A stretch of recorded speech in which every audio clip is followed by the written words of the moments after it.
सहनावतु सहनौ भुनक्तु सह वीर्यं करवावहै तेजस्विनावधीतमस्तु मा विद्विषावहै।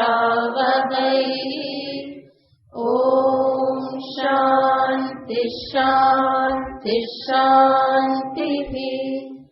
शङ्करं शङ्कराचार्यं केशवं बादरायणं सूत्रभाष्यकृतौ वन्दे भगवन्तौ पुनः पुनः। ईश्वरो गुरुरात्मेति मूर्तिभेदविभागिने व्योमवद्व्याप्तदेहाय दक्षिणामूर्तये नमः।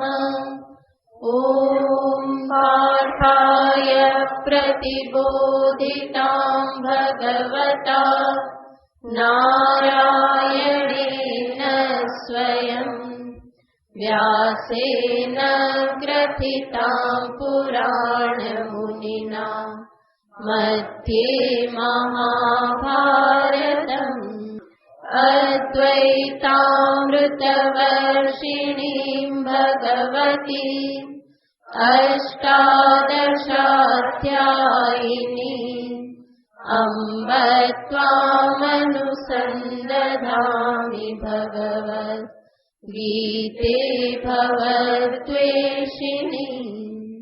यं ब्रह्मा वरुणेन्द्ररुद्रमरुतः स्तुन्वन्ति दिव्यैस्तवैः वेदैः साङ्गपदक्रमोपनिषदैः गायन्ति यं सामगाः। ध्यानावस्थिततद्गतेन मनसा पश्यन्ति यं योगिनः यस्यान्तं न विदुःसुरासुरगणा देवाय तस्मै नमः। यस्यान्तं न विदुःसुरासुरगणा देवाय तस्मै नमः। 33 श्रीभगवानुवाच सदृशं चेष्टते स्वस्याः प्रकृतिर्ज्ञानवानपि प्रकृतिं यान्ति भूतानि निग्रहः किं करिष्यति इन्द्रियस्येन्द्रियस्यार्थे रागद्वेषौ व्यवस्थितौ तयोर्न वशमागच्छेत् तौ ह्यस्य परिपन्थिनौ श्रेयान् स्वधर्मो विगुणः परधर्मात् स्वनुष्ठितात् स्वधर्मे निधनं श्रेयः परधर्मो भयावहः। अर्जुन उवाच अथ केन प्रयुक्तोऽयं पापं चरति पूरुषः अनिच्छन्नपि वार्ष्णेय बलादिव नियोजितः।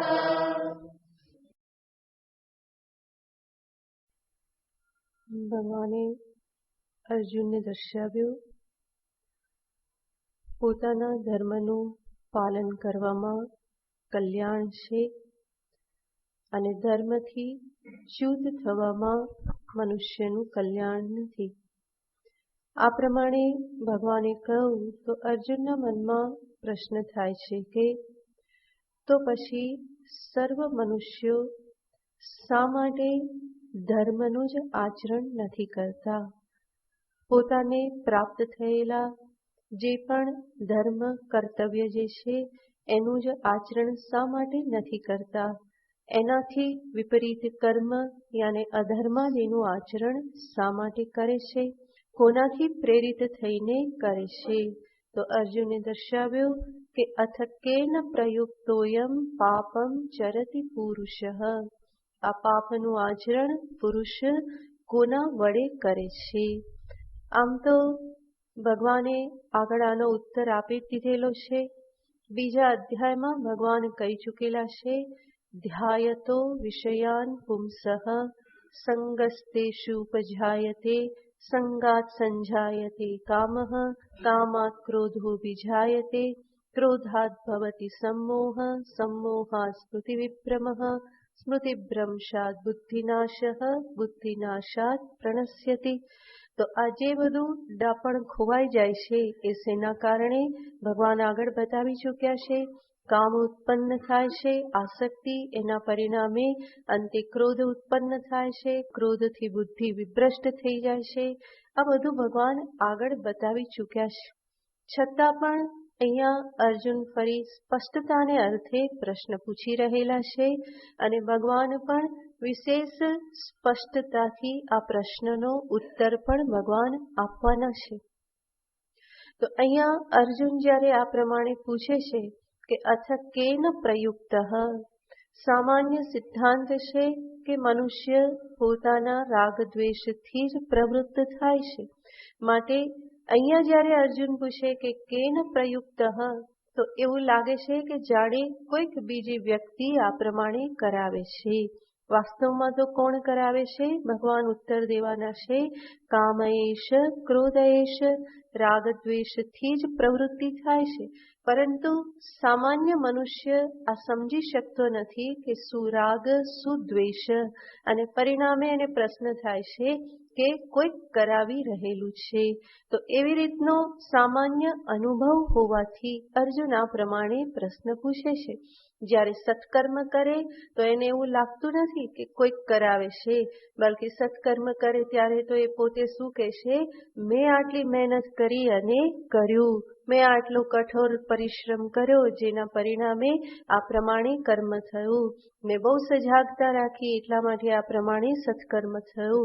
તો આવી રીતે મનુષ્ય સત્કર્મની બાબતમાં આવો પ્રશ્ન ઉઠાવતો નથી. પરંતુ જ્યારે કંઈક ખોટું કામ થઈ ગયું, કંઈ ગલત માર્ગે જતો રહ્યો, ત્યારે એ કેવો પ્રતિભાવ આપે છે, તો કે હું તો ઈચ્છતો નહોતો, પરંતુ જબરજસ્તીથી આ પ્રમાણે કોઈકે કરાવી દીધું, કોઈકનો ધક્કો લાગ્યો અને આ પ્રમાણે કર્મ હું કરી બેઠો. એનો અર્થ મારી ઈચ્છા નહોતી, જબરજસ્તીથી કોઈકે કરાવ્યું. ભગવાન એને ઉત્તર આપવાના છે કે આ કોઈક એટલે બીજું કોઈ હોઈ શકે નહીં. એ કોઈક એટલે કોણ છે? અંદર બેઠેલા આજે શત્રુ કે જેને તે ભાઈબંધ માની લીધેલા છે એ જ તારી પાસે આ પ્રમાણે કરાવે છે. તો ભગવાન આગળ ઉત્તર આપે છે. શ્રી ભગવાનુવાચ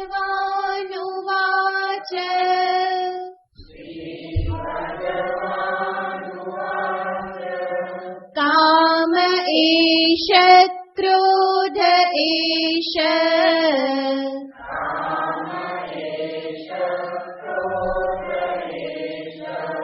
રજો ગુણ સમુદ્ભવઃ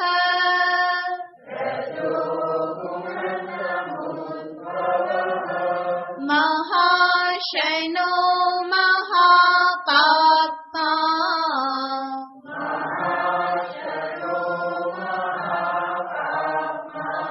વિદ્યેનમિહ વૈરિણમ.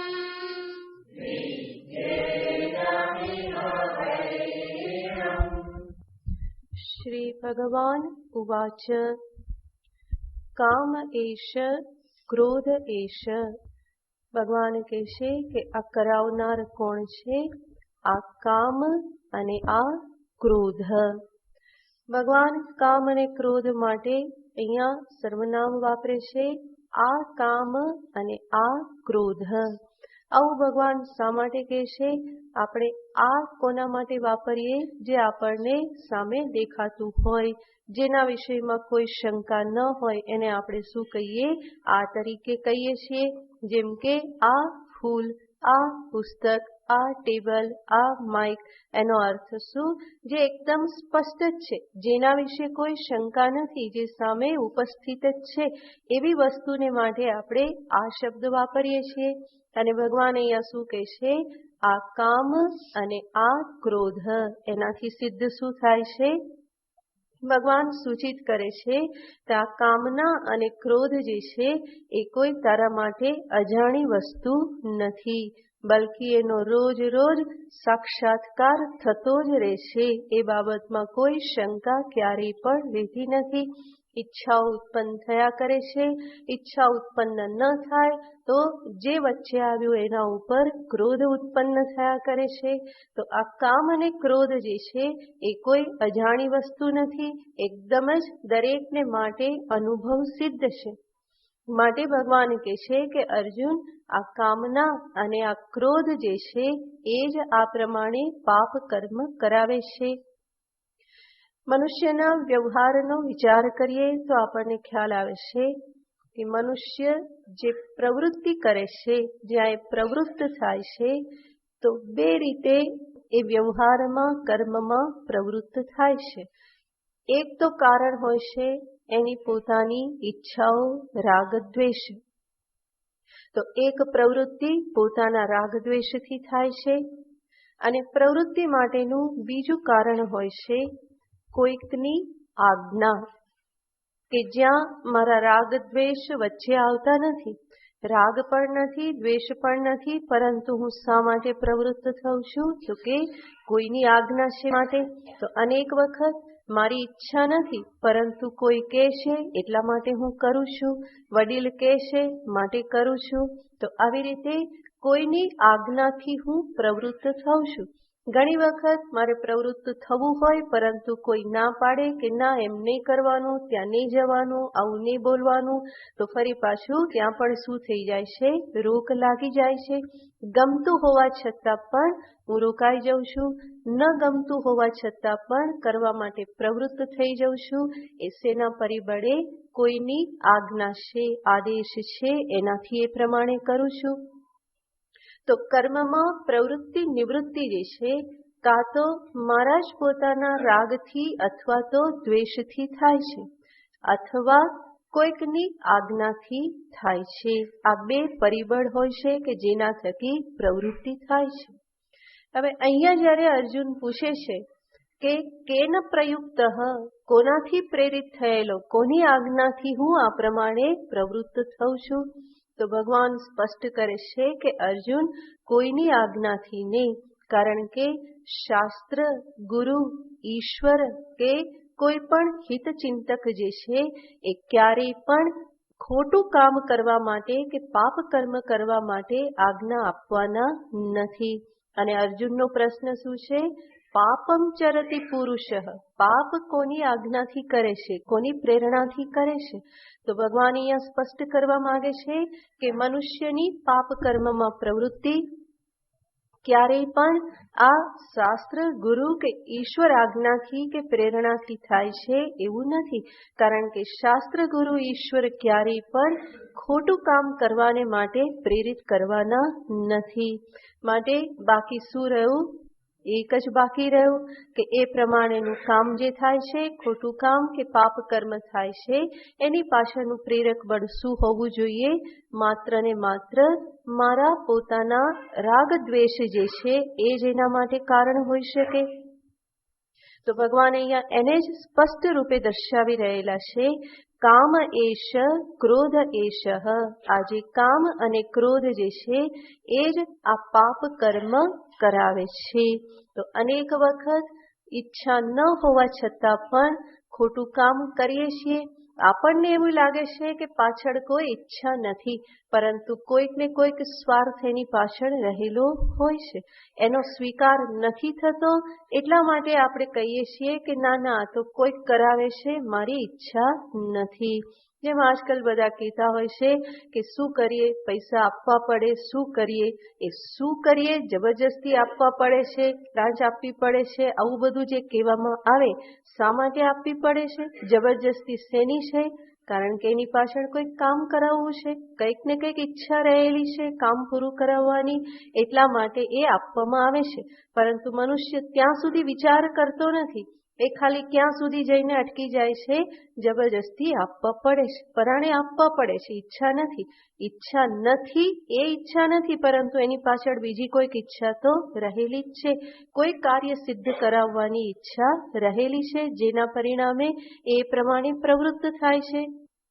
એટલા માટે અનેક વખત મનુષ્ય એવું કહી દેતો હોય છે, મારી તો ઈચ્છા નથી, પરંતુ આ કે એટલા માટે મારે જવું પડે છે, મારી ઈચ્છા નથી, પરંતુ એમણે કહ્યું એટલે મારે આ ખાવું પડ્યું, મારી તો ઈચ્છા નહોતી, પર એમને ખુશ રાખવા માટે અમે હોટેલમાં ખાવા ગયા, પિક્ચર જોવા ગયા, મારી તો ઈચ્છા નથી, પણ બીજાને દુઃખ ના લાગે એટલા માટે લગ્નમાં જવું પડે, આ ઉંમરે પણ જવું પડે, કારણ કે બધા બાળકો શું કે દાદા તમે તો હોવા જ જોઈએ. તો આ બધું આપણે કહેતા રહીએ છીએ, શા માટે? કારણ કે આપણને પણ અંદરથી ઈચ્છા છે કે બાળકો ખુશ રહે અને મને પ્રેમ કરે, મારી સામે હંમેશા એ સદભાવના રાખે. જો હું નહીં જઉં તો શું કહેશે, દાદા તો આવા થઈ ગયા, અને પછી મારા ઉપર ધ્યાન નહીં આપે, એટલા માટે પછી દાદાએ શું કરવું પડે, જવું પડે. તો અંત તો ગત્વા આ પ્રવૃત્તિની પાછળ જે પ્રયોજન જે છે શું છે, પોતાનું જ કોઈ કાર્ય સિદ્ધ કરવાનું છે. જ્યારે પણ આપણે કહીએ છીએ કે મારી તો ઈચ્છા નથી, પરંતુ કોઈ કામ કહે છે માટે કરું છું, માટે જઉં છું, માટે ખાઉં છું, માટે સંભાળું છું, વાસ્તવમાં ત્યાં શું હોય છે, કોઈ ને કોઈ પ્રયોજન તો સિદ્ધ કરવાનું હોય જ છે. એ પરીક્ષા પ્રારબ્ધ જે છે એ મોટે ભાગે કોના માટે લાગુ પડે છે, જ્ઞાનીને માટે લાગુ પડે છે. બાકી બધાનું મોટા ભાગનું કેવું પ્રારબ્ધ હોય છે, સ્વેચ્છા પ્રારબ્ધથી મોટે ભાગે પ્રવૃત્તિ થતી હોય છે. તો ભગવાન અહીંયા અર્જુનને કહે છે કે અર્જુન, બીજે ક્યાંય પણ દ્રષ્ટિ લઈ જવાને બદલે દ્રષ્ટિ તું ક્યાં રાખ, તારા પોતાનામાં ઝાંખ, તો તને ખ્યાલ આવશે કે આ પાપ કર્મ કરાવનાર, ખોટું કામ કરાવનાર તારી પોતાની જ આસક્તિ કે ક્રોધ છે, એના સિવાય એની પાછળ બીજું કોઈ પ્રેરક બળ છે નહીં. કામ એશઃ ક્રોધ એશઃ. કામ શબ્દનો અર્થ અહીંયા થાય છે ઈચ્છાઓ. કામ્યતે અનયા ઇતિ કામના. જેનાથી જે વિષયની કામના કરવામાં આવે છે, વિષયની ઈચ્છા કરવામાં આવે છે, એ છે કામના. તો કામના યાને અનેક પ્રકારની ઈચ્છાઓ, કે જે ઈચ્છા અંતે શું દર્શાવે છે, કોઈ ચોક્કસ પરિસ્થિતિનું નિર્માણ કરવાની જીદ જે છે એને જ શું કહેવામાં આવે છે, ઈચ્છા કહેવામાં આવે છે. અત્યારે હું આ વિષય રહિતનો છું, હવે હું કેવો બની જાઉં, એ વિષયનો માલિક થઈ જાઉં, એ મારી પાસે આવી જાય, એનો અર્થ પરિસ્થિતિ બદલવાની ઈચ્છા છે. આ વિષય રહિતની સ્થિતિને મારે કેવી સ્થિતિ જોઈએ છે, આ વિષય સહિતની સ્થિતિ જોઈએ છે. તો મારા મન પ્રમાણે વિશેષ પરિસ્થિતિનું નિર્માણ કરવા માટેની એક જે જીદ જે છે એને જ શું કહેવામાં આવે છે, ઈચ્છા કે કામના કહેવામાં આવે છે. અને આવી આ જે કામના જે છે એ કેવી રીતે ઉત્પન્ન થાય, તો શાસ્ત્રમાં કહેવામાં આવેલું છે સંકલ્પાત કિલ જાયસે. આ જે કામના ક્યાંથી ઉત્પન્ન થાય છે, સંકલ્પમાંથી ઉત્પન્ન થાય છે. અને સંકલ્પ શબ્દનો અર્થ થાય છે સમ્યક કલ્પનમ.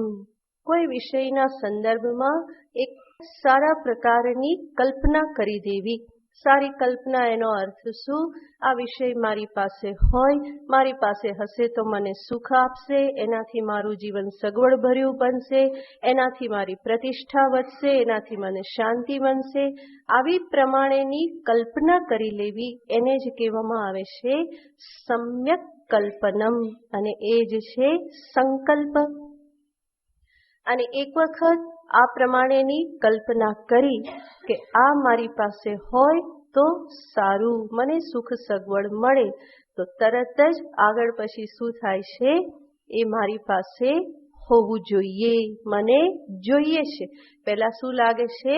આ સારું છે. પછી લાગે કે મારી પાસે હોય તો સારું, અને પછી શું લાગે? મને આ જોઈએ છે.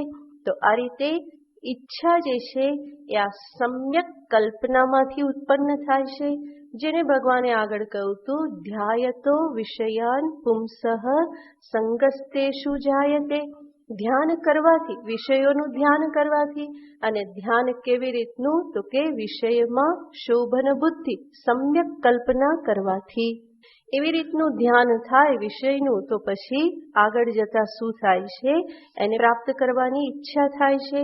તો એવી જે ઈચ્છાઓ જે છે, ભગવાન કહેશે આ ઈચ્છાઓ મનુષ્યને શું કરાવે છે?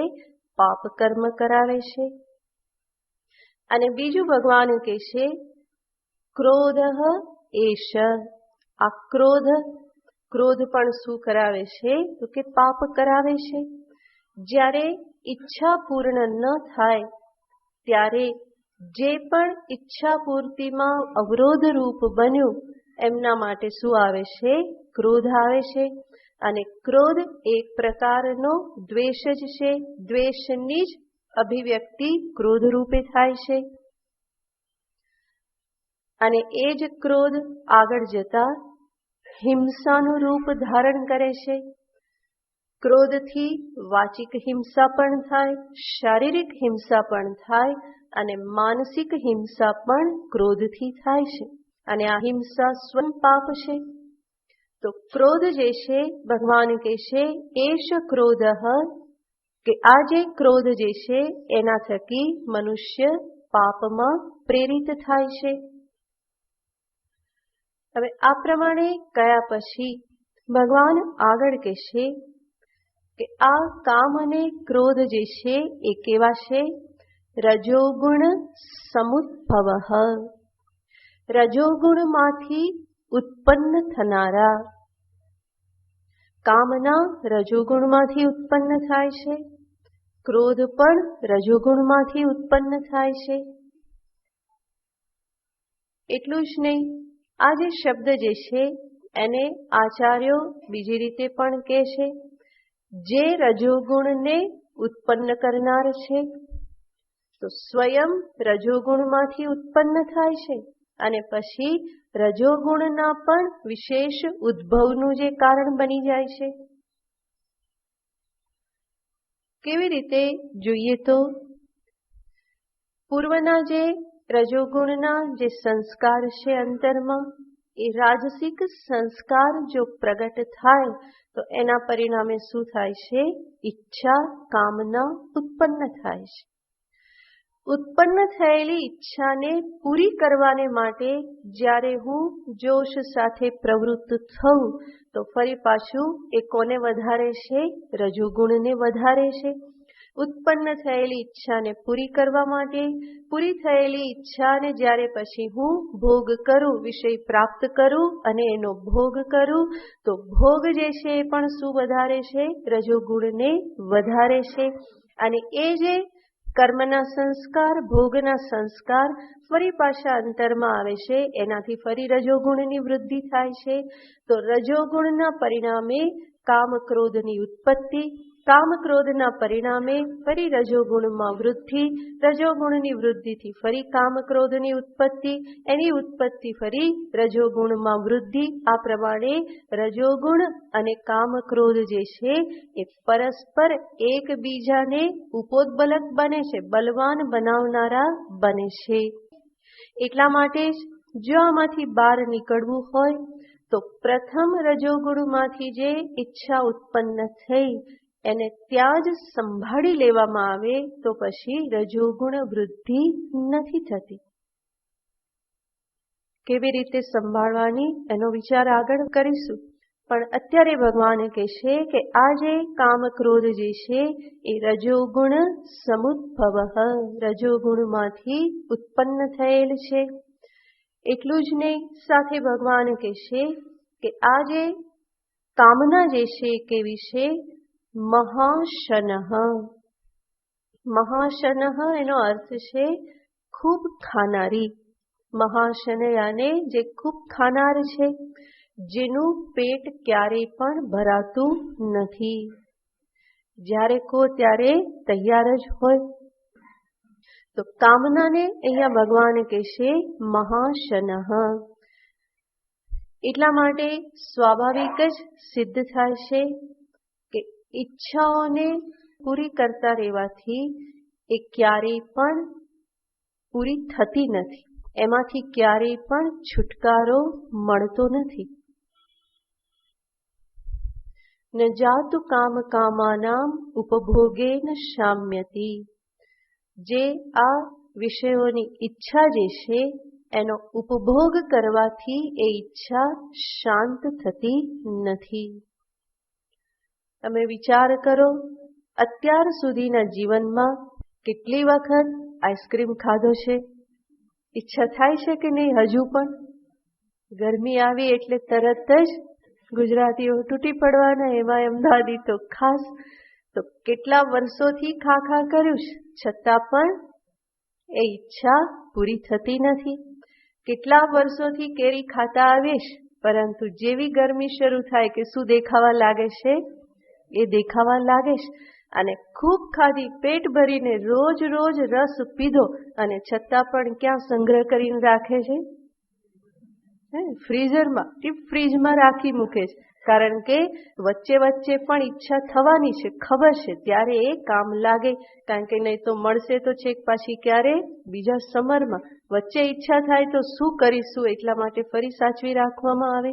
તો દર વર્ષે આ ઈચ્છાઓ જે છે અનેક વખત પૂરી કરવામાં આવે છે, પરંતુ ક્યારેય પણ એ પૂર્ણ થતી નથી.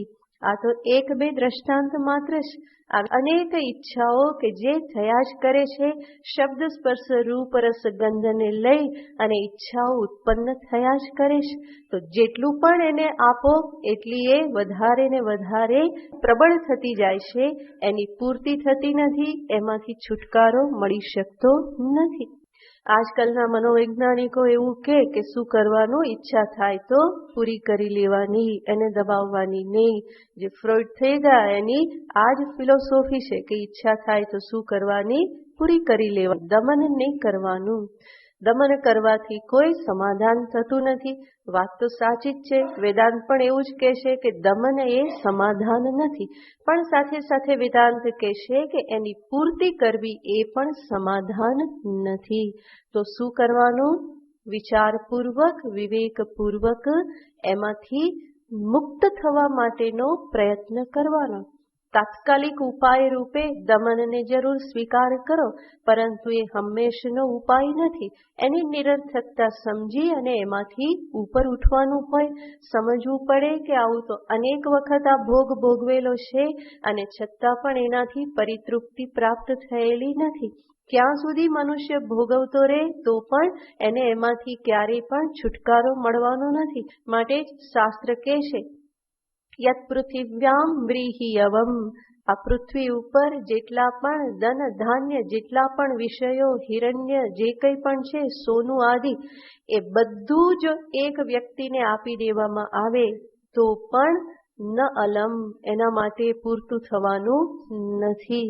આખી પૃથ્વીનું જે કંઈ પણ સમૃદ્ધિ છે, બધું જ એ પૃથ્વીની સમૃદ્ધિ, ધન, બધું જ એક વ્યક્તિને હવાલે કરી દેવામાં આવે કે ભાઈ આ બધું તારું, તો એ તૃપ્ત થઈ જશે?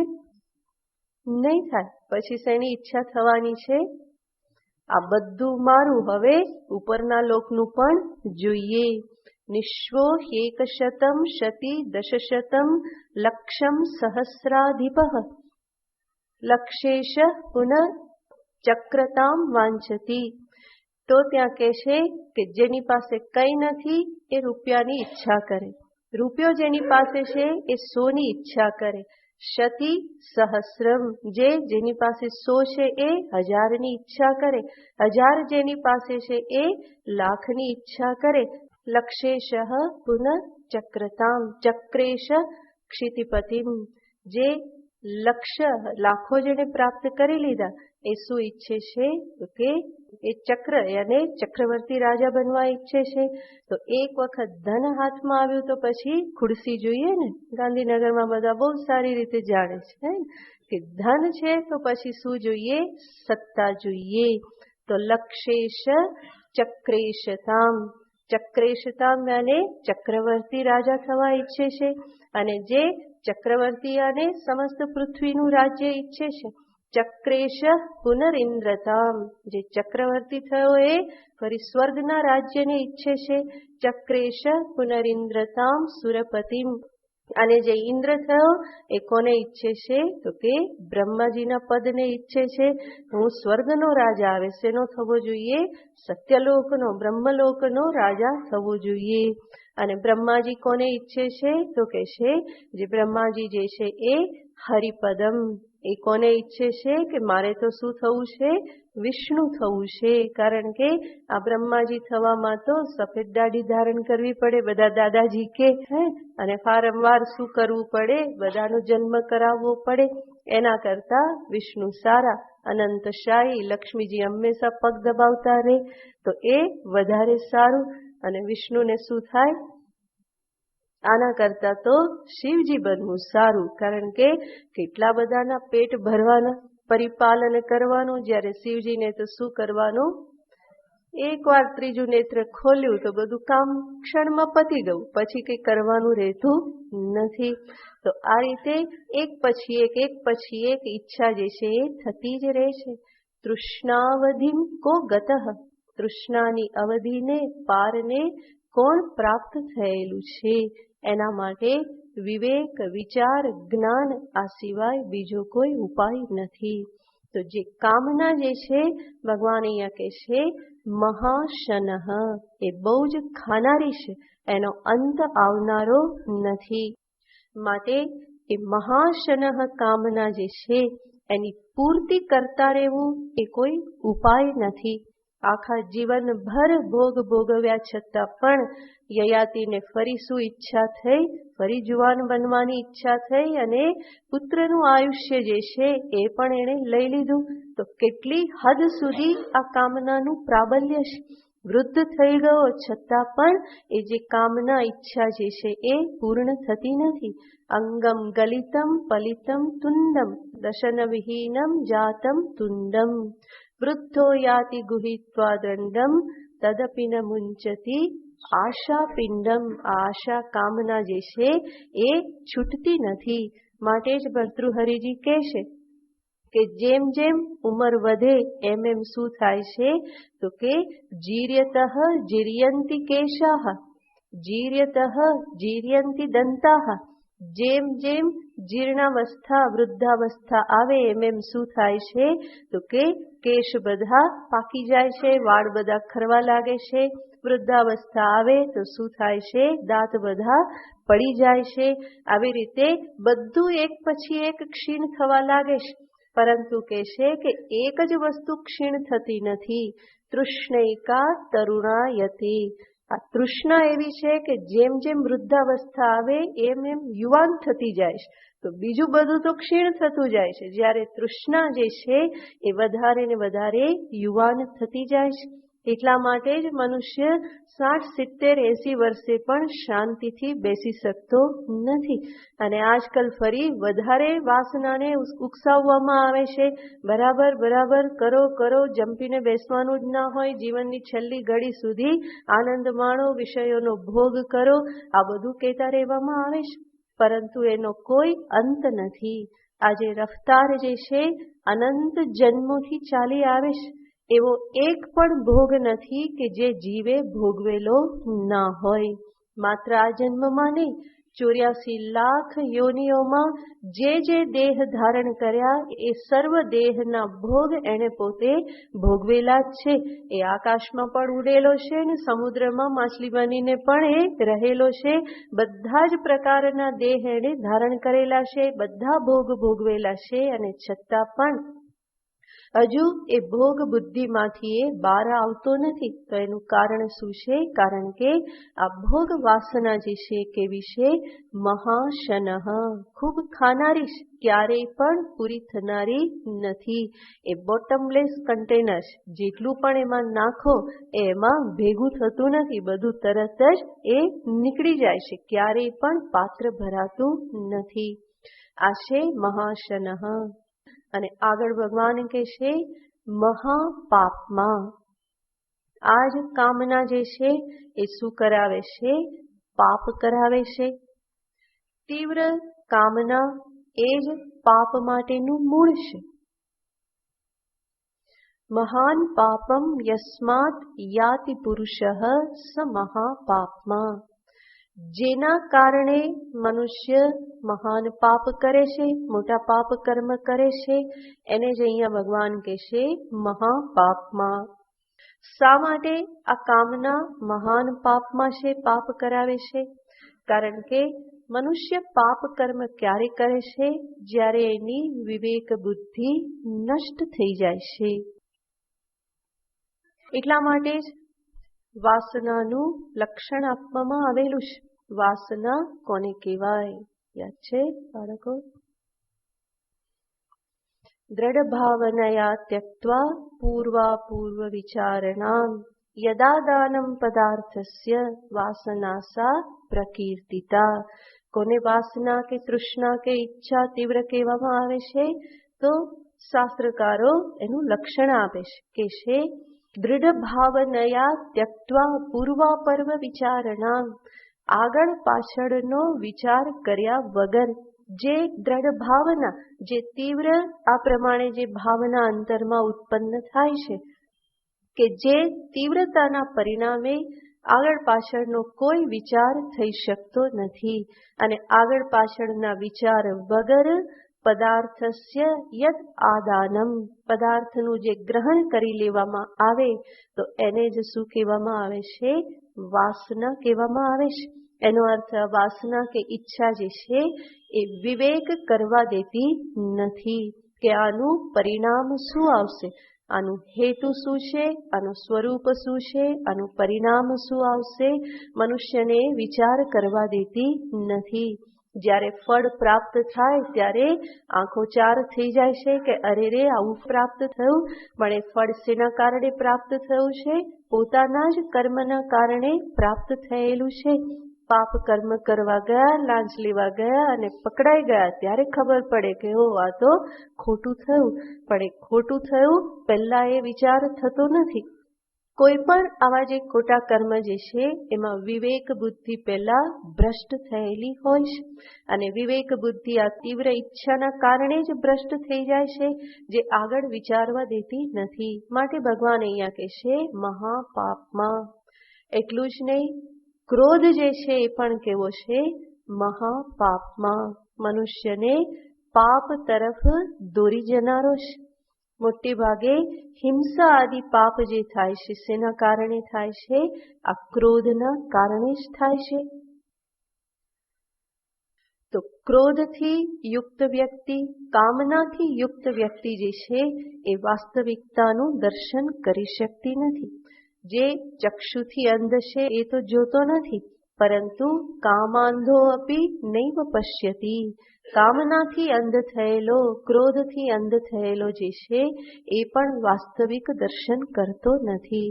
તો ભગવાન અર્જુનને સ્પષ્ટ શબ્દોમાં અહીંયા સમજાવે છે કે અર્જુન, આ કામ અને ક્રોધ, કામ યાને રાગ, ક્રોધ યાને દ્વેષ, આ રાગ દ્વેષ જે છે એ જ આ પાપ કરાવનાર છે. વિદ્ધિ એનમ વૈરિણમ.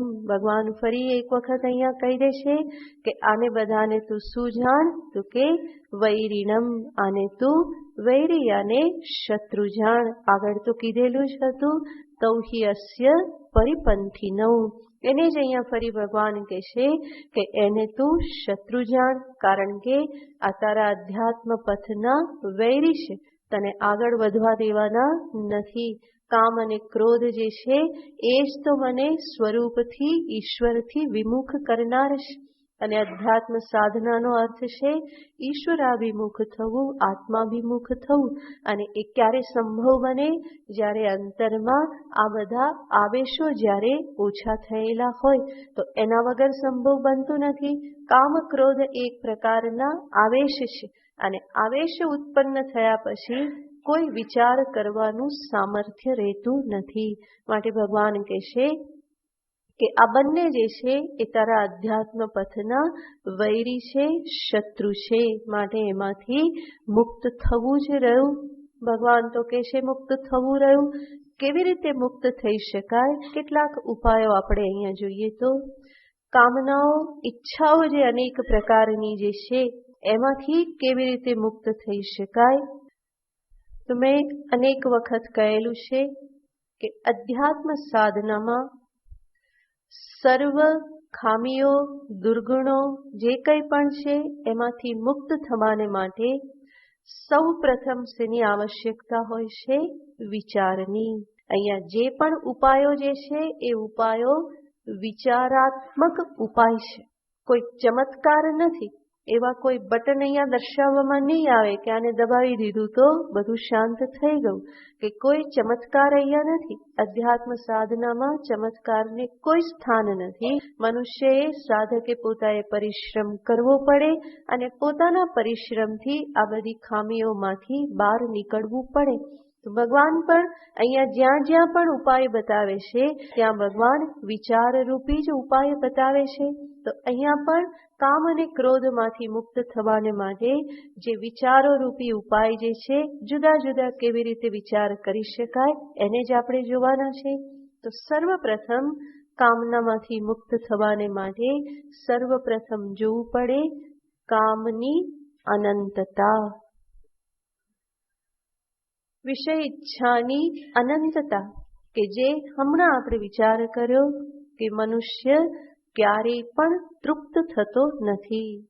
યમરાજાને નચિકેતા કહે છે, જ્યારે યમરાજા નચિકેતાને પ્રલોભન આપે છે કે હું તને બહુ ધન આપું, સોનું આપું, ત્યારે નચિકેતા કહે છે ન વિત્તેન તર્પણીયો મનુષ્ય. મનુષ્ય ધનથી ક્યારેય પણ તૃપ્ત થયેલો નથી. વધારે વધારે વધારે એ ચાલ્યા જ કરે છે. તો કામનાની અનંતતાનો વિચાર કરવાનો કે આ કેટલી અનંત છે. પૂર્ણ કરવાથી આ અનંત કામનામાં કંઈ ઓછું થવાનું નથી.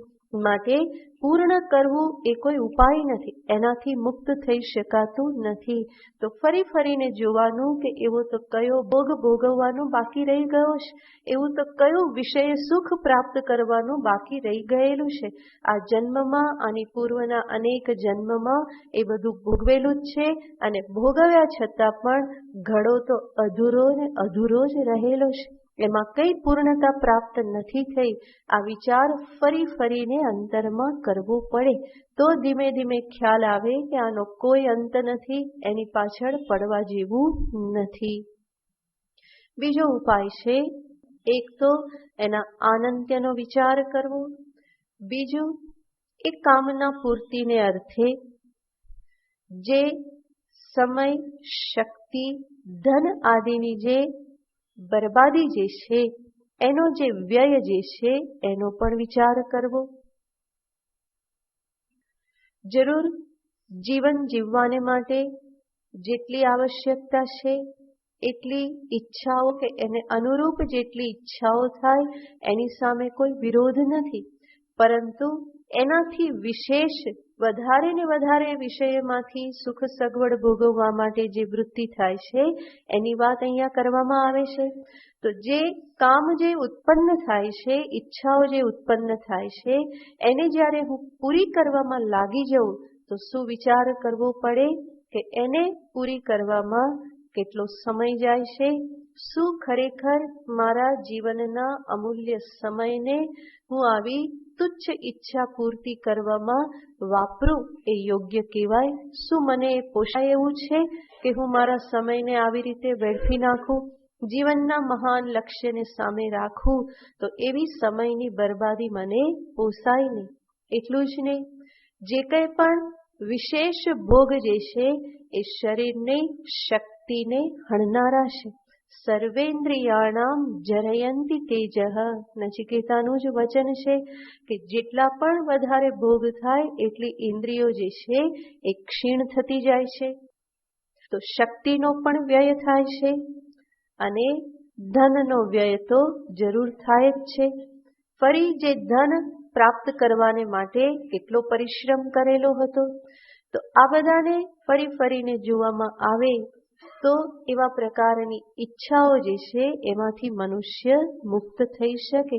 એક તો ઈચ્છા ઉત્પન્ન થઈ, એની પૂર્તિ માટે પ્લાનિંગ કરો, ત્યારથી જ સમય જે છે એ એમાં ખવાતો જાય છે, માનસિક શક્તિ એમાં હણાતી જાય છે. અને જ્યારે પ્રાપ્ત થાય, ભોગ કર્યો, તો એનું પરિણામ પણ શું આવે છે? તો કે છે ભોગ કર્યા પછી આસક્તિ કે રાગ કે ભોગ માટેનું કૌશલ્ય જે છે એ વર્ધતે, વધતું જાય છે. અને આવું કૌશલ્ય વધે એ કોઈ સારી વાત નથી. નહીં તો કે કૌશલ્ય વધે તો સારું જ છે ને, કુશળતા આવે તો, પરંતુ બધી બાબતમાં કુશળતા સારી નહીં. કેટલીક બાબતમાં મૂર્ખ રહેવું પણ એ આશીર્વાદ રૂપ છે. તો ભોગ ભોગવવામાં કુશળતા વધતી જાય. જેમ જેમ વધારે ભોગ ભોગવવામાં આવે એમ પછી સામાન્ય ભોગ આનંદ આપતો નથી. પછી કેવો ભોગ જોઈએ? કંઈક જુદો જોઈએ, કંઈક જુદું જોઈએ, એનાથી સૂક્ષ્મ જોઈએ, એનાથી વધારે જોઈએ. આ પ્રકારે એ વધારે ને વધારે મને એનામાં ડૂબાડતો જાય છે. માટે કહેવામાં આવે છે ભોગાનુવર્ધતે કૌશલ્યમ. જે ભોગ પછી કૌશલ્યમ અનુવર્ધતે, એની પાછળ કુશળતા, ભોગ માટેની કુશળતા વધે. અને એવી કુશળતાને વધારીને કરવું શું? એ તો વધારે હેરાન કરનારી છે. જેવી રીતે કેટલીક વ્યક્તિઓ જે છે ખાવામાં બહુ પર્ટિક્યુલર હોય કે આવું જ જોઈએ ને આવો જ ટેસ્ટ જોઈએ ને આની સાથે તો આ જ જોઈએ, આની સાથે તો આ જ જોઈએ, નાસ્તામાં તો આવું જ જોઈએ, લંચમાં તો આ જ જોઈએ, ડિનરમાં તો આવું જ જોઈએ. આ જે બધું જે છે એ શું છે? એ કુશળતા વધેલી છે. કારણ કે ભોગ કર્યા છે, વિચાર એની પાછળ કર્યો છે, અને એટલા માટે એ કુશળતા વધતી જાય છે. અને કુશળતા વધતી જાય છે તો પછી એના પાછળ સમય શક્તિ પણ વધારે આપવા પડે. બાકી જે સામાન્ય વ્યક્તિ જે છે, સાધક જે છે, એના જીવનમાં શું હોય? જે હોય તે એનાથી પેટ ભરવાનું છે. પછી એ દાળ ભાત મળે, સવારે મળે, બપોરે મળે કે સાંજે મળે, ડિનરની આઈટમ સવારે મળે કે સવારની આઈટમ લંચમાં મળે, એનાથી શું ફેર પડે?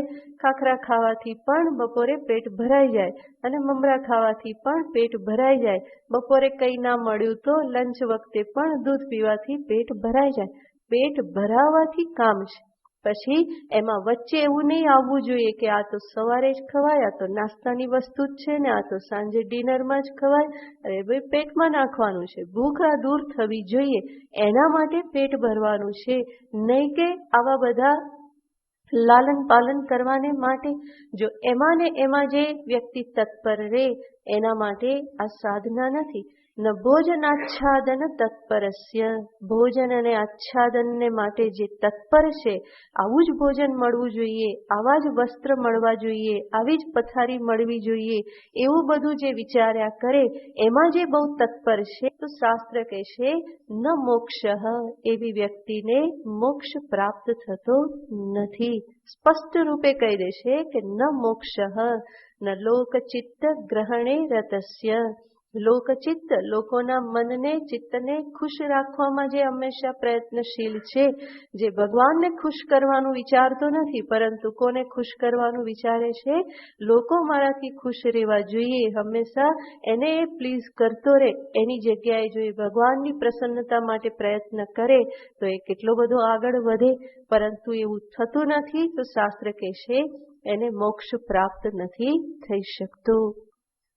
તો આ બધી લાલ બત્તીઓ છે જે આચાર્યો, શાસ્ત્રો આપણને બતાવે છે કે આ બધામાં સમય શક્તિનો વ્યય નહીં થવો જોઈએ.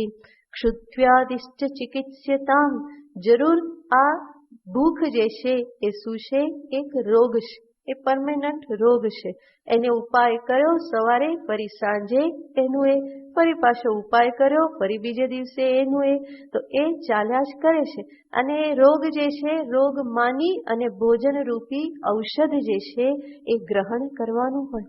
તો ભોજન જે છે એ ઔષધ રૂપ છે, એ જીવનનું લક્ષ્ય નથી, તાત્પર્ય નથી.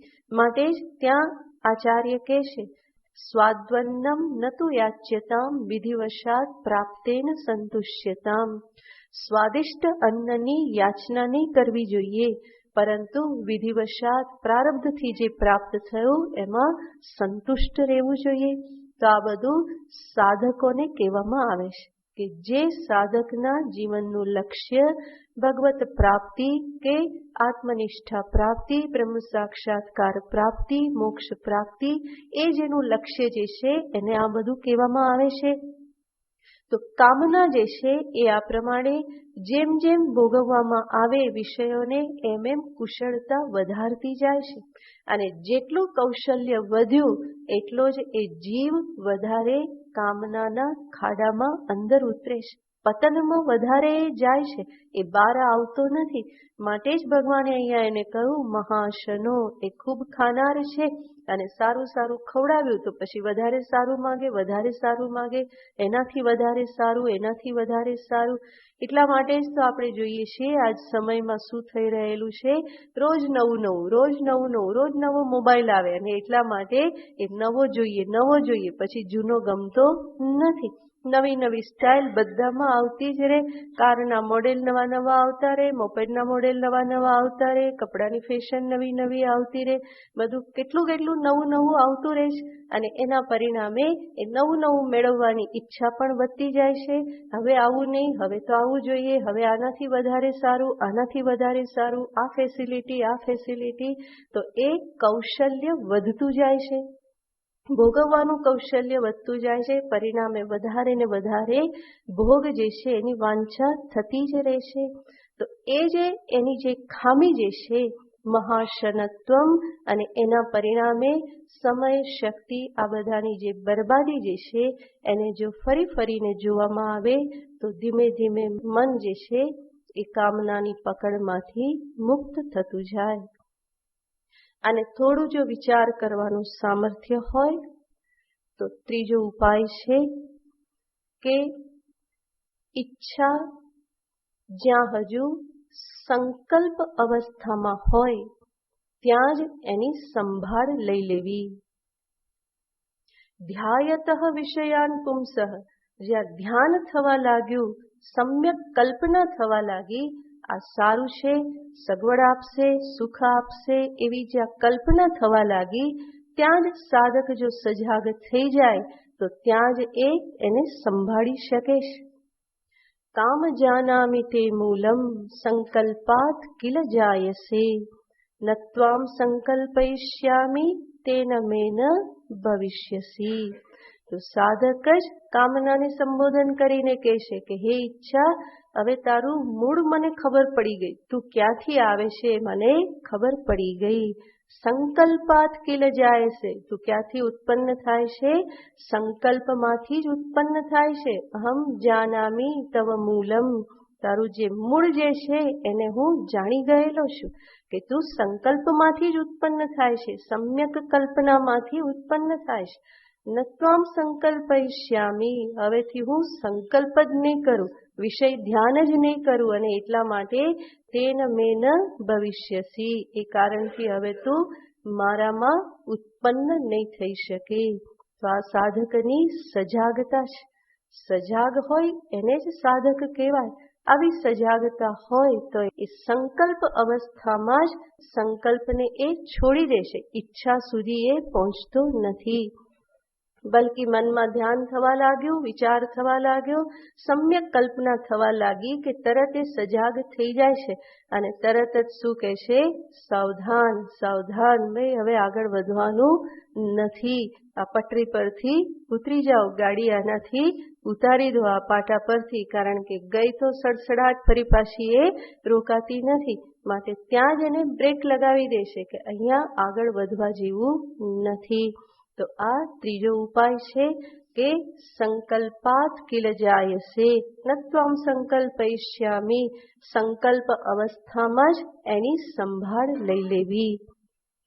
સંકલ્પ અવસ્થા એ કેવી અવસ્થા છે તો કે નાના છિદ્ર જેવી અવસ્થા છે.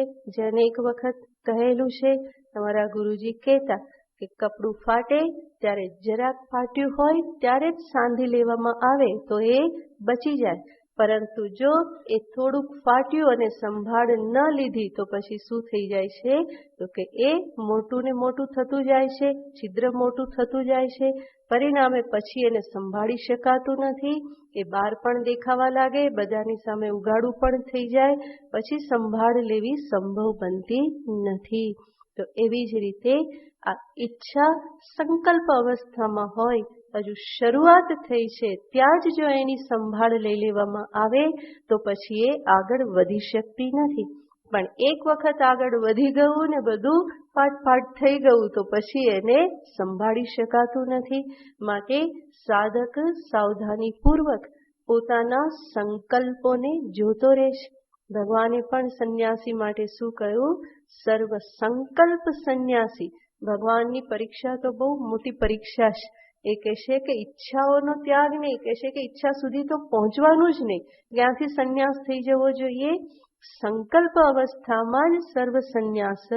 તો સર્વ સંકલ્પ સંન્યાસી યોગારૂઢ તદોચ્યતે યદા હિનેન્દ્રિયાર્થેષુ વિષયેષુ સજ્જતે.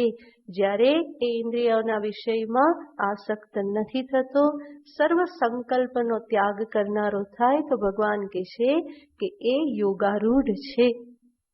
તો અહીંયા પણ જોવાનું છે કે આ જે ઈચ્છા જે છે એને સંકલ્પ અવસ્થામાં જ શાંત કરી દેવી, વિચારપૂર્વક વિવેકપૂર્વક એનાથી ઉપર ઉઠી જવું એ પણ ઉપાય છે. અને એના માટે શેની જરૂર પડે તો કે સાવધાનીની જરૂર પડે. એ સિવાય આગળ ઉપાય છે ઈશ્વર શરણાગતિ. ઈશ્વર શરણાગતિ એનો અર્થ સાધક પોતે વિચારે કે આ હું કોનો છું તો કે હું ઈશ્વરનો છું, પરમાત્માનો છું. જે કંઈ પણ છે એ ઈશ્વરનું જ છે. એને જ તો કહેવામાં આવે છે ઈશ્વર શરણાગતિ. અને હું જો પરમાત્માનો છું તો એનો અર્થ શું થયો? ઈશ્વર મારા માલિક છે અને હું એનો સેવક છું. જ્યાં માલિક અને સેવક એવો સંબંધ હોય તો ત્યાં સેવકનું કોઈ સ્વાતંત્ર્ય નથી. પછી શું કરવું પડે? માલિકની આજ્ઞાથી જ પ્રવૃત્તિ નિવૃત્તિ થાય. જે શરૂઆતમાં આપણે જોયેલું હતું કે મનુષ્ય જ્યારે પણ પ્રવૃત્ત થાય છે કર્મમાં કે નિવૃત્ત થાય છે તો એની પાછળ બે પરિબળો હોય છે, કાં પોતાના રાગ દ્વેષ અથવા તો કોઈની આજ્ઞા. તો અહીંયા સાધક શું વિચારે છે? હું ઈશ્વરનો છું, પ્રભુ મારા માલિક છે અને આવી જે ખોટી ઈચ્છા ઉત્પન્ન થઈ એ મારા માલિકને પસંદ નથી. એ નથી ઈચ્છતા કે હું આવું કરું. એમણે ના પાડેલી છે, શાસ્ત્રમાં એમની આજ્ઞા છે કે આવું નહીં કરવાનું, તો પછી મારે ન કરવું જોઈએ. તો હંમેશા જે સેવક જે છે એ માલિકની ઈચ્છાને અનુસરે છે. પોતાના રાગ દ્વેષને એક બાજુ રાખી અને જે આદેશ આજ્ઞા પ્રાપ્ત થયેલ છે એનું એ અનુસરણ કરે છે. સાધક તો હંમેશા ઈશ્વરનો ભક્ત હોય છે. ઈશ્વરનું જ એક શરણ એના માટે સાચું શરણ હોય છે. તો એ નિત્ય નિરંતર પ્રભુને સામે રાખે તો એ જોઈ શકે કે આવી જે અંતરમાં ઈચ્છા ઉત્પન્ન થઈ છે એને હું પૂરી કરું એવું ભગવાન ઈચ્છે કે નહીં. પોતાની ઈચ્છા ઉપર એ ફરી કોની ઈચ્છાને જોડી દેશે? ઈશ્વરની ઈચ્છાને. મને જે ઈચ્છા ઉત્પન્ન થઈ એ હું પૂરી કરું એવું ભગવાન ઈચ્છે કે નહીં. તો ભગવાનની ઈચ્છા છે કે નહીં કેવી રીતે ખબર પડે? ભગવાનનો જે ઉપદેશ છે, જે શાસ્ત્રમાં વિધિ નિષેધ જે દર્શાવવામાં આવેલા છે, ભગવાન કહેશે એ જ મારી આજ્ઞા છે. શ્રુતિ સ્મૃતિ મમૈ વાગ્ને. ભગવાન કહેશે શ્રુતિ અને સ્મૃતિ જે છે એ શું છે? મમ એવ આજ્ઞે, એ મારી જ આજ્ઞાઓ છે. તો શું કરવું જોઈએ, શું ન કરવું જોઈએ, ઈશ્વર સર્વ કંઈ કહી ચૂકેલા છે. ગીતાજીમાં પણ ભગવાન અનેક વસ્તુ કહેવાના છે. તો જ્યારે હું આ પ્રમાણે જોઉં કે મારા પ્રભુની શું આજ્ઞા છે, એ આજ્ઞાની સાથે જરૂર મારી ખોટી ઈચ્છાઓ કે જે મને પાપ કર્મમાં પ્રવૃત્ત કરે એનો મેળ બેસવાનો નથી, અને પરિણામે એવી ઈચ્છાની પૂર્તિને માટે હું પ્રવૃત્ત નહીં થઉં. તો જે પાપ કર્મ કરનાર જે છે એવી ઈચ્છાથી હું મુક્ત થઈ જાઉં છું. શેના પરિણામે? ઈશ્વર શરણાગતિના પરિણામે. અને છેલ્લો ઉપાય છે આત્મ સ્વરૂપનો વિચાર. જે ઈચ્છા ઉત્પન્ન થાય છે એ ઈચ્છામાં બળ ક્યાંથી આવે છે? જ્યારે હું એની સાથે એક થઈ જઉં, એને હું મારી પોતાની ઈચ્છા માની લઉં, મારામાં જ છે એ પ્રમાણે માની લઉં, તો એ ઈચ્છામાં બળ પ્રાપ્ત થાય છે. પરંતુ જે કંઈ પણ ઉપદેશ શ્રવણ કર્યો છે, વેદાંત શાસ્ત્રનું શ્રવણ કર્યું, તો એનાથી જે પણ થોડો ઘણો વિવેક ઉત્પન્ન થયો, વિવેક દ્રષ્ટિ જે પ્રાપ્ત થયેલી છે, એનાથી જો એ વિચાર કરી અને પોતાને ઈચ્છાથી અલગ રૂપે જોઈ શકે, ઈચ્છાના સાક્ષી રૂપે, અથવા તો જોઈ શકે કે આ ઈચ્છા જે છે એ તો મારી પોતાની નથી, મારા સ્વરૂપમાં નથી, એ તો મનમાં થાય છે, મનનો ધર્મ છે, હું મનથી જુદો છું, માટે ઈચ્છા પણ મારાથી જુદી છે, એ વાસ્તવમાં મારી નથી. અને આવું જુએ તો પછી એમાં કોઈ બળ રહેવાનું નથી, અને બળ નહીં રહે તો એ ઈચ્છા મને કર્મમાં કે પાપ કર્મમાં ધકેલી નહીં દે. તો એ રીતે આત્મતત્વનો વિચાર કે જ્યાં શરૂઆતમાં એ જોવે કે આ ઈચ્છા બીજાની છે, બીજાની કોની છે? મન આદિની છે, અને એ ઈચ્છાને પૂરી કરવા જઈશ તો મને શું પ્રાપ્ત થશે? દુઃખ પ્રાપ્ત થશે, મારા માટે અનિષ્ટકારી બની રહેશે. અને પછી એનાથી આગળ જુએ કે વાસ્તવમાં આ ઈચ્છાનો હું દ્રષ્ટા છું, સાક્ષી છું. એનાથી જ્યાં હું ભિન્ન થઈ જાઉં તો ઈચ્છામાં બળ રહેતું નથી. સર્વત્ર બળ શેનાથી પ્રાપ્ત થાય છે? ચૈતન્યથી જ પ્રાપ્ત થાય છે. અને ચેતના આત્માને જ્યારે હું એનાથી ભિન્ન કરી દઉં તો ત્યાં કોઈ બળ રહેવાનું નથી.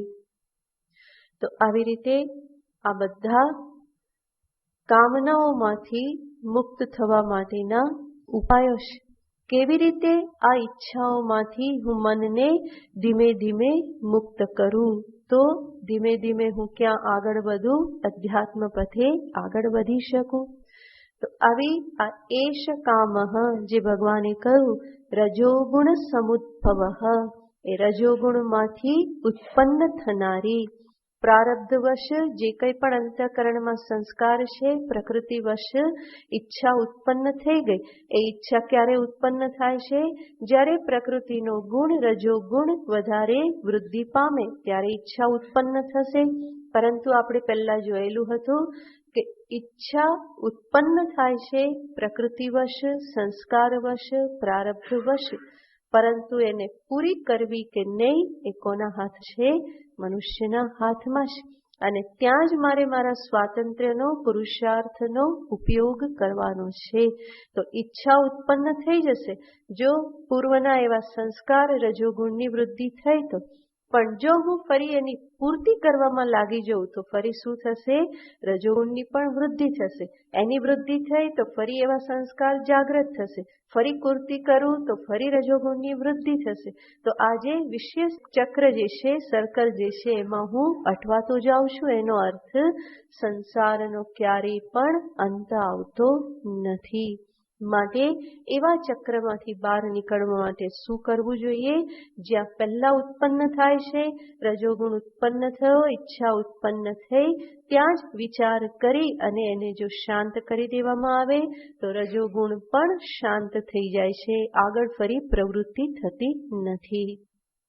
ત્યાર પછી બીજું ભગવાને કહ્યું એષ ક્રોધઃ. બીજું કયું પરિબળ છે કે જે મને પાપ કર્મ તરફ લઈ જાય છે? તો ભગવાન કહેશે ક્રોધઃ, કે જે ક્રોધ પણ રજોગુણમાંથી ઉત્પન્ન થયો મહાશનો મહાપાપમાં. તો એવા ક્રોધમાંથી કેવી રીતે છૂટવું, બહાર આવવું, એના ઉપાયનો વિચાર નેક્સ્ટ ટાઈમ. ઓમ પૂર્ણમદઃ પૂર્ણમિદં પૂર્ણાત પૂર્ણમુદચ્યતે પૂર્ણસ્ય પૂર્ણમાદાય પૂર્ણમેવાવશિષ્યતે. ઓમ શાંતિ શાંતિ શાંતિ.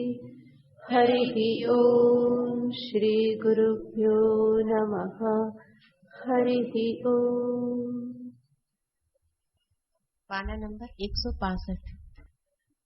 પ્રભુએ વિદયા કરતું વિષયની વાસના છૂટે.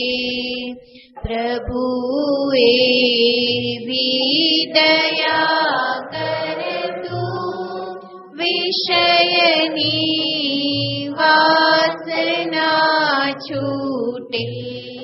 ત્રિવિધના તાપ સહિત માયા જરાય નામને લૂટે.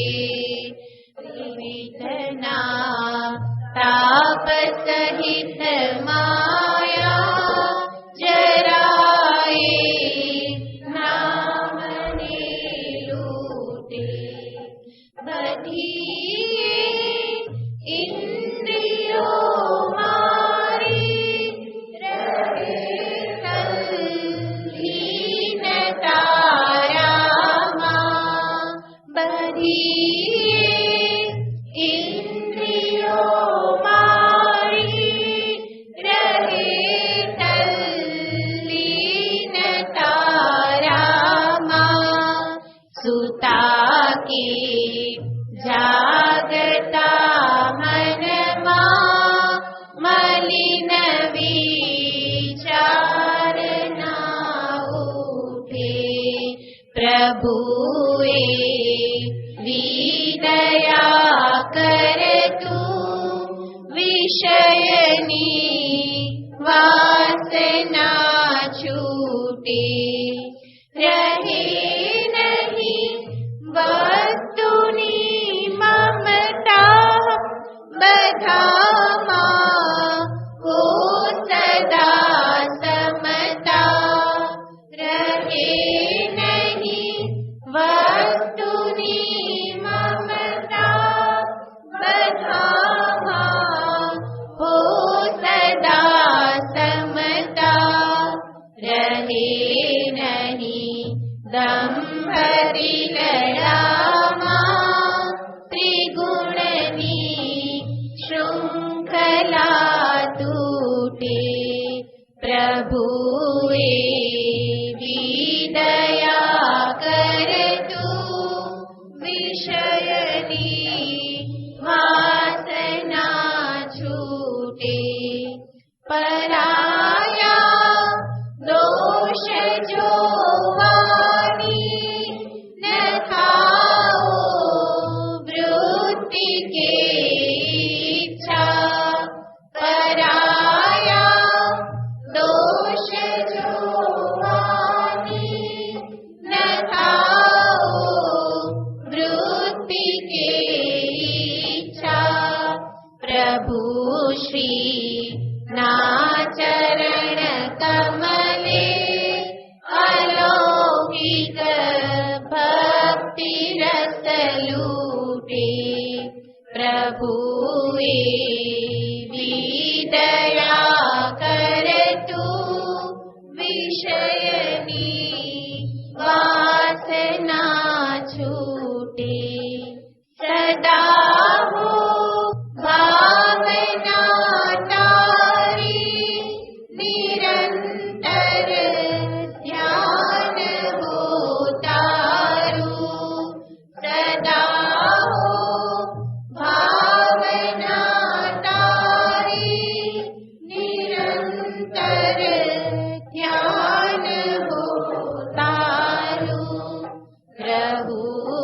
એકતાન તારામાં નથી બીજું સ્મરણ ઉઠે. પ્રભુ એકતાન તારામાં નહીં બીજું સ્મરણ ઉઠે. પ્રભુએ વિદયા કરતું વિષયની વાસના છૂટે. વિષયની વાસના છૂટે. जय जय माधवं कृष्णं सच्चिदानन्द गोविन्दम्. जय जय माधवं कृष्णं सच्चिदानन्द गोविन्दम्. जय जय माधवं कृष्णं सच्चिदानन्द गोविन्दम्. जय जय माधवं कृष्णं सच्चिदानन्द गोविन्दम्.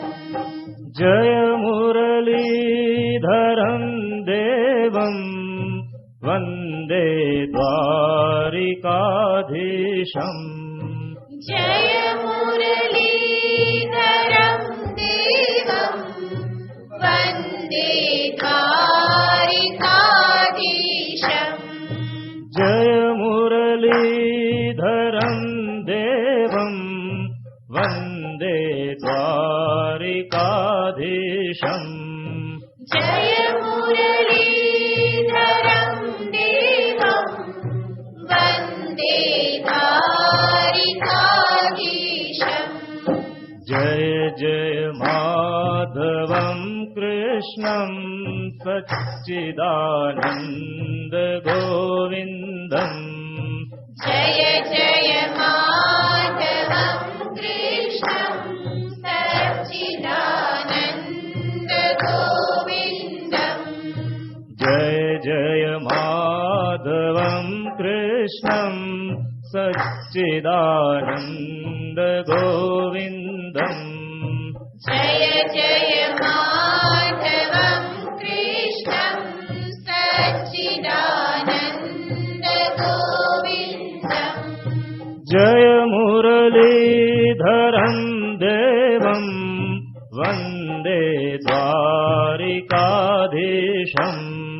जय मुरलीधरं देवं वन्दे द्वारिकाधीशम्.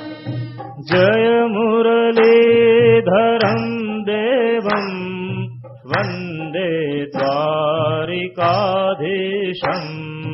जय मुरलीधरं देवं वन्दे द्वारिकाधीशम्.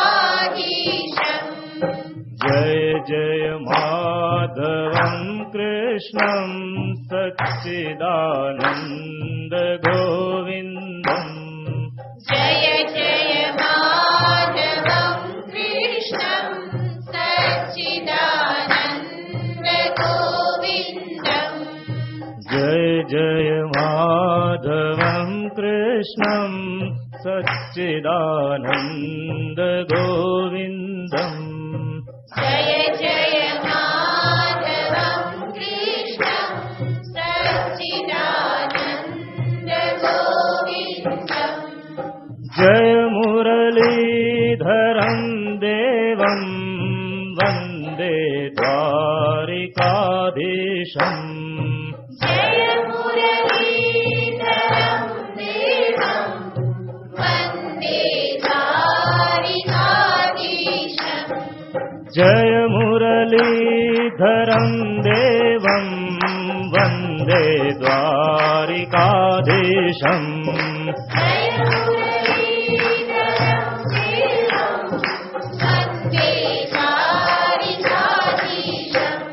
जय जय माधवं कृष्णं सच्चिदानन्द गोविन्दम्. गोविन्दम् जय जय माधवं कृष्णं सच्चिदानन्द गोविन्दम् जय जय माधवं कृष्णं सच्चिदानन्द गोविन्दम् जय जय माधवं कृष्णं सच्चिदानन्द गोविन्दम् जय मुरलीधरं देवं वन्दे द्वारिकाधीशम् जय मुरलीधरं देवं वन्दे द्वारिकाधीशम् जय मुरलीधरं देवं वन्दे द्वारिकाधीशम् जय मुरलीधरं देवं वन्दे द्वारिकाधीशम् जय मुरलीधरं देवं वन्दे द्वारिकाधीशम् जय मुरलीधरं देवं वन्दे द्वारिकाधीशम् जय मुरलीधरं देवं वन्दे द्वारिकाधीशम् जय मुरलीधरं देवं वन्दे द्वारिकाधीशम् वन्दे द्वारिकाधीशम् वन्दे द्वारिकाधीशम् वन्दे द्वारिकाधीशम् वन्दे द्वारिकाधीशम् वन्दे द्वारिकाधीशम् वन्दे द्वारिकाधीशम् वन्दे द्वारिकाधीशम् वन्दे द्वारिकाधीशम् वन्दे द्वारिकाधीशम् वन्दे द्वारिकाधीशम् वन्दे द्वारिकाधीशम्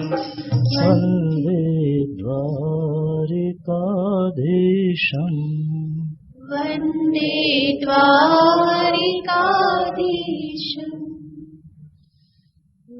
श्री कृष्णचन्द्र भगवान की जय राजा रामचंद्र भगवान की जय श्री कृपानिधि महादेव की जय सद्गुरु देव की जय नमः पार्वती पतये हर हर महादेव।